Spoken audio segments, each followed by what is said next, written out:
Le forum donc permet ici d'accéder à plusieurs sujets qui sont liés soit à des centres d'intérêt, comme par exemple banque assurance, charges sociales, impôts et taxes, gestion de l'activité, achat-vente.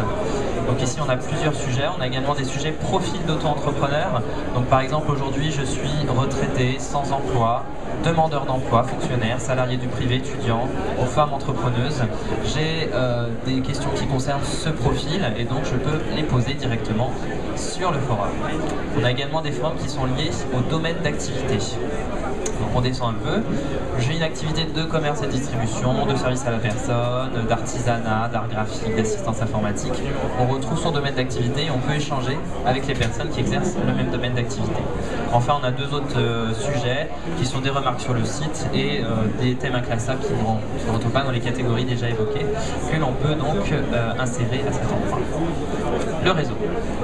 Le réseau donc regroupe tous les auto-entrepreneurs qui vont s'inscrire et qui sont déjà inscrits à la communauté. Donc auto-entrepreneurs ou ceux qui souhaitent le devenir. On peut très bien s'informer sur le sujet, avoir un projet de création et s'inscrire également sur le site.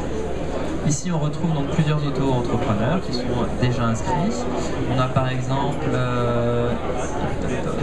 ici Yann Faury qui a une activité de conseil et de formation en création et référencement sur Internet. On peut aller visiter son profil et rentrer en contact avec lui. On peut également donc ici créer son propre compte, très simplement, c'est simple et gratuit. Moi j'ai déjà créé un compte, mais il suffit sinon d'aller sur inscription.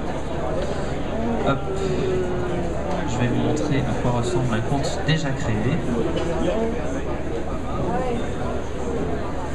Donc on a son espace après, auquel on va pouvoir accéder.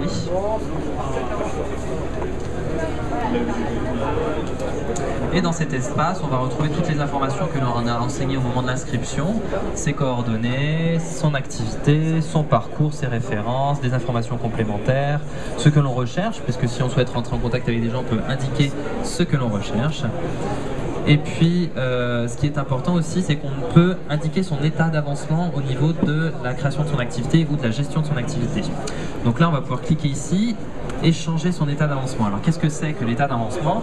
Eh bien, c'est la situation de l'auto-entrepreneur. Donc, petit 1, je m'informe, j'ai une idée, je n'ai pas encore créé mon auto-entreprise, je l'envisage sérieusement et je suis en quête d'information. Petit 2, je démarre, je viens de la créer, ça y est, j'ai mon sirette, je commence à communiquer sur mes produits et services et à démarcher des clients.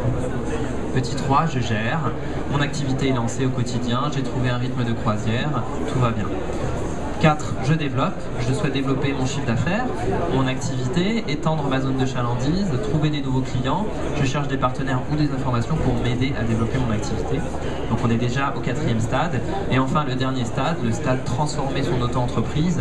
Là on va pouvoir indiquer que l'on vient d'atteindre les limites du régime et que l'on souhaite ou que l'on va transformer son auto-entreprise en entreprise de régime classique. Donc une SA, SARL, URL, comme on veut. Et on va faire évoluer son auto-entreprise vers un statut différent.